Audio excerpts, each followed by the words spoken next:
Halo Mina, apa kabar? Selamat datang di channel Minaona. Terima kasih atas support dan dukungannya.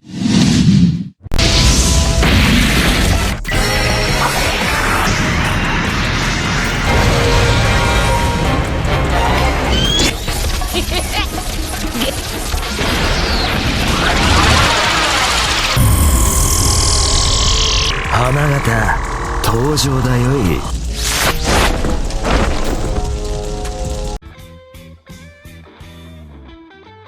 Selamat pagi Mina, bagaimana kabar kalian semua? Semoga selalu baik-baik saja dan selalu dilimpahkan rezekinya.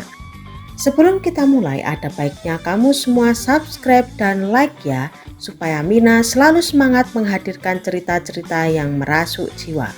Akhirnya, namun bukan yang paling akhir, full spoiler One Piece chapter 1093 telah mengambang-ambang di atas kenangan. Terima kasih untuk Redon dari Arlong Park Forum atas ombang-ambing spoilernya.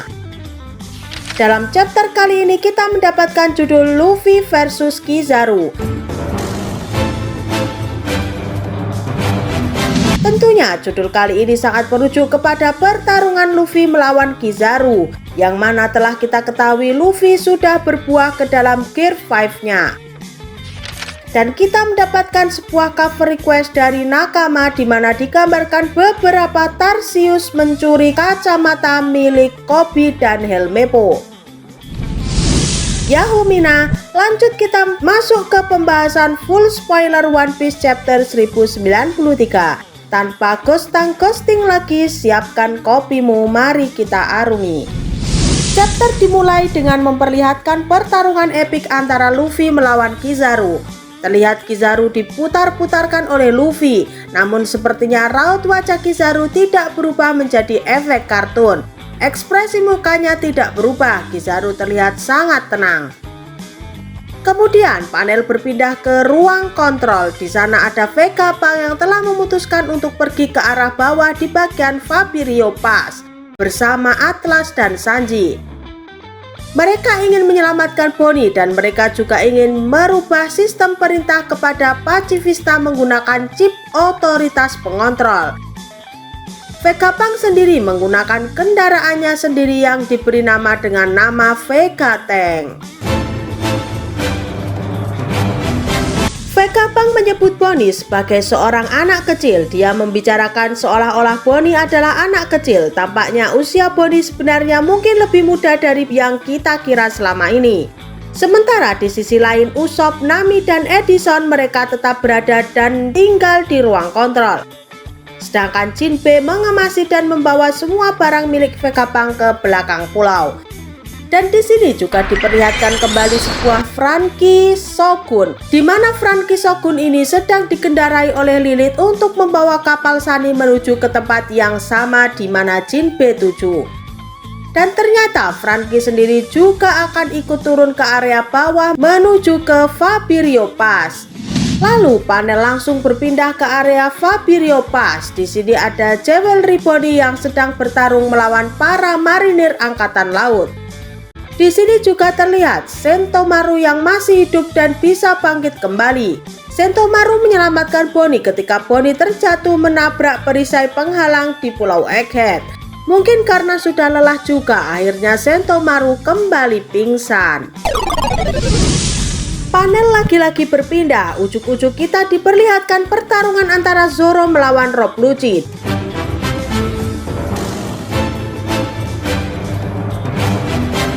Di sini kita bisa melihat Zoro telah menghunuskan pedangnya dan terlihat nyala api di pedang Zoro.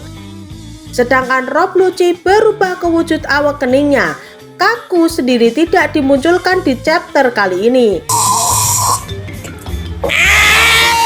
Zoro pun mengatakan, dengan level seperti ini kau tidak akan bisa melawan kapten kami. Rob Lucci pun berkata, sepertinya orang nomor 2 Yonko layak untuk dibunuh.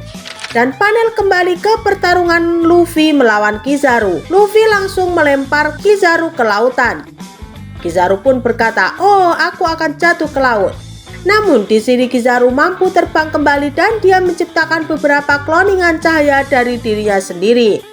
Nampaknya ini merupakan kembangan dari teknik Yasakani no Magatama yang pernah ia gunakan sebelumnya. Alhasil, cloningan cahaya Kizaru ini mampu membuat luka ringan di tubuh Luffy dengan menggunakan pedangnya. Luffy pun tak bisa tinggal diam. Luffy langsung mengeluarkan teknik Gomu Gomu no Dawn Stamp. Ia mengeluarkan teknik ini untuk menghancurkan semua cloningan cahaya milik Kizaru. Namun di sini Kizaru yang asli ternyata tidak ada di antara cloningan cahayanya. Dan wadidaw, Kizaru yang asli ternyata telah kembali ke ruang kontrol. Dia kembali berniat untuk membunuh Vegapunk, namun Kizaru kena prank. Vegapunk telah pergi dari ruang kontrol. Lalu diperlihatkan Kizaru mengejar Vegatank. Dia menyerang Vegatank dengan teknik cahayanya. Namun tanpa disadari, Kizaru Luffy membuntutinya dari belakang dan menyelamatkan Vegatank. Dan jurus konyol Luffy muncul kembali, di mana dia mampu mengambil cahaya dari seorang Kizaru lalu membaginya ke berbagai arah. Kemudian diperlihatkan kembali bahwasanya Vegatank telah tiba di Fabirio Pass dengan selamat. Di sini juga diperlihatkan Atlas telah berhasil mengubah sistem perintah ke Pacifista dengan chip pengontrol.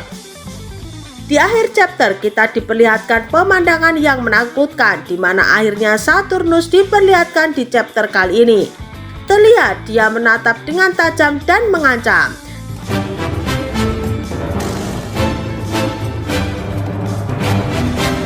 Chapter pun selesai dan minggu depan libur. Terima kasih.